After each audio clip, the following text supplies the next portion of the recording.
All right, to give a little bit more detail on what I've put together for this.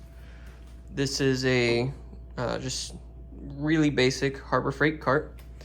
It has 8 Redodo batteries on it. These are the 12 volt, 100 amp hour each. So in total, this setup, it gives me about 24 volts and 10 kilowatt hours of storage. Down here, I've got just a little battery charger that I'll hook up and top it off before maybe a major storm. And over here, I just keep a little box that will tell me power consumption of specific devices.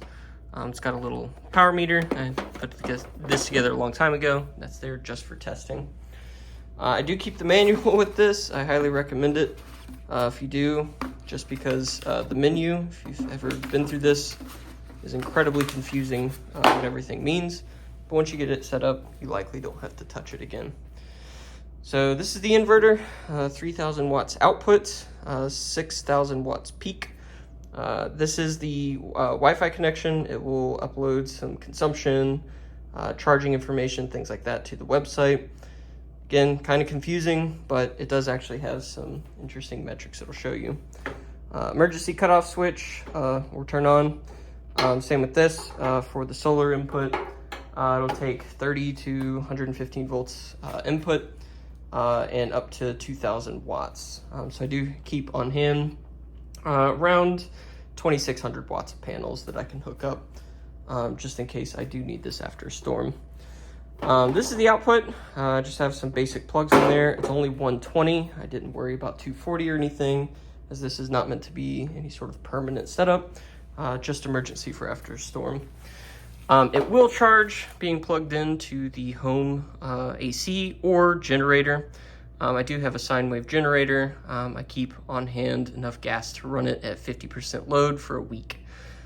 So in the meantime, most generators, when you're running them, especially if you're running any sort of refrigeration, it's probably not using a huge amount of power, maybe when the compressor kicks on while it's actively cooling, but fridges go through cycles. So while it's sitting there, I can actually configure how much power to output, how much gas to use essentially to top this system off if solar is not working very well.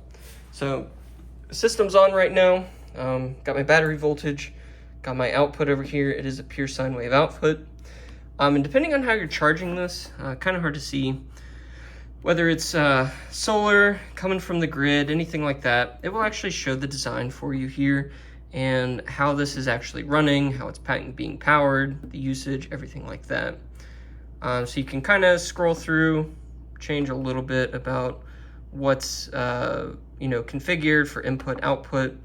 Nothing's plugged into this right now, so output's just kind of sitting there not doing anything. It's not pulling anything from the batteries.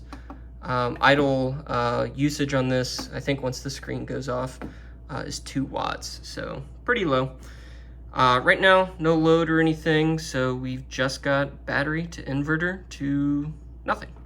So I'll plug something in just to kind of show how it works.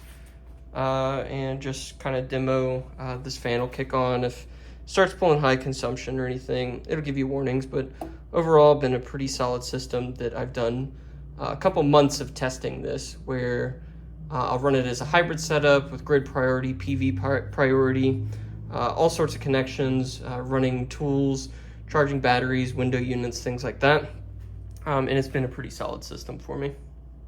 So I've hooked up a heat gun. This is always a decent test if you want to just make sure something like a generator or an inverter like this is going to run what you need.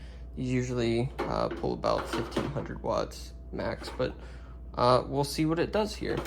So let me turn this on, set it down, and we will crank the heat up on that, as well as the fan. I'm gonna just set that there. So this is not plugged in. This is purely running off of the inverter in the system.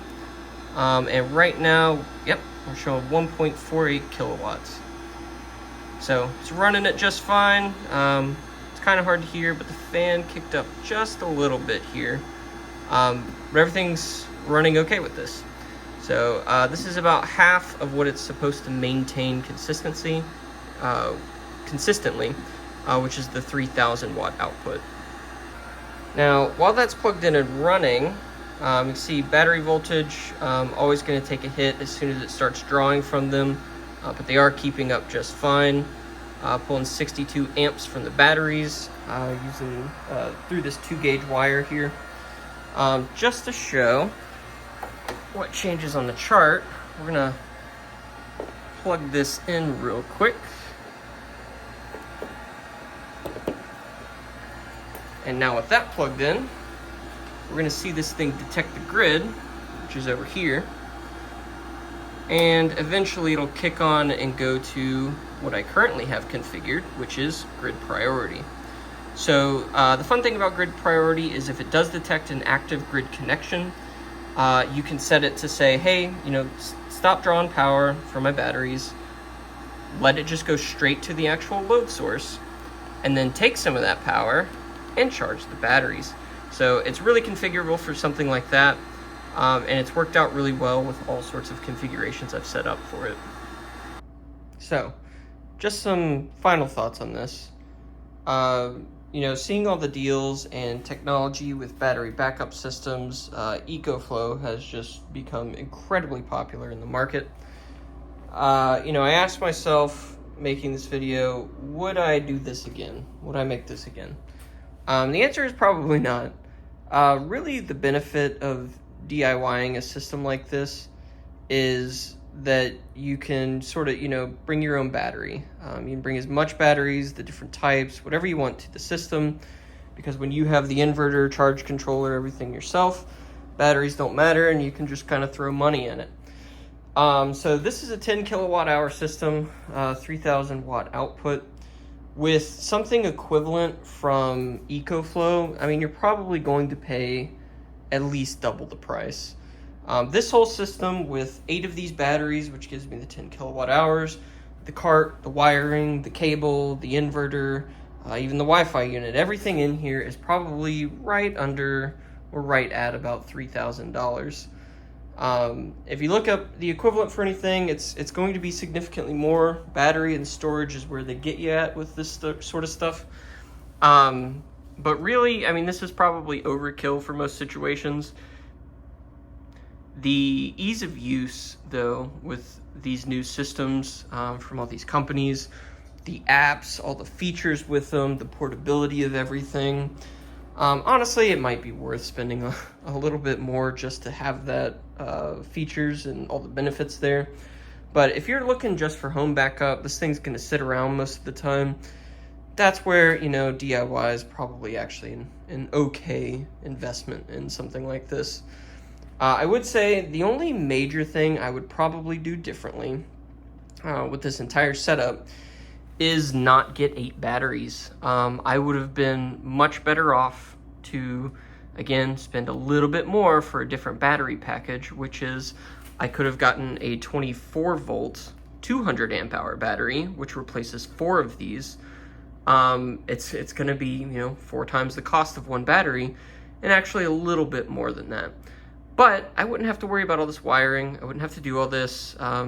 These things slide around. It was kind of a pain to put all of this together. You have to buy special tools to do the crimping over here properly.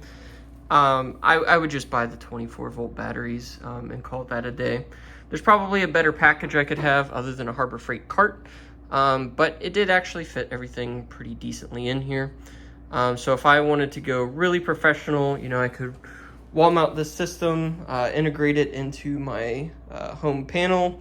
I could get rack mount batteries. There's tons of those out there, and properly set it up. But I wanted a little bit of portability in this thing, little bit of customizing that I could do with it. It's not the cleanest setup, but it does well for what it is. Honestly, I've never really had a problem in all the testing with it. I try to keep the battery load maybe about 80% full most of the time, and this is here for hurricanes. So ideally, I won't really have to use it, but after you go through a bad hurricane and you lose power for a week, you end up dropping some big bucks on stuff. and to not go through that situation again. Most of the time I'm probably going to end up using this, which is just a generator.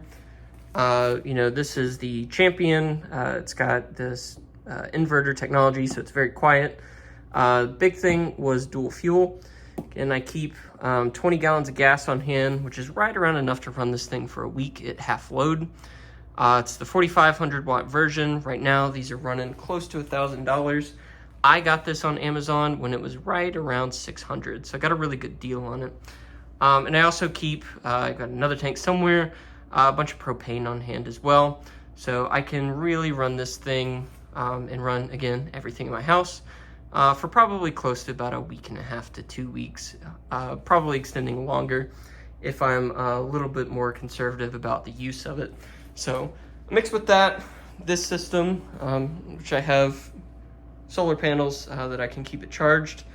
I'm not too worried about power or losing power or being without power for an extended period of time anymore.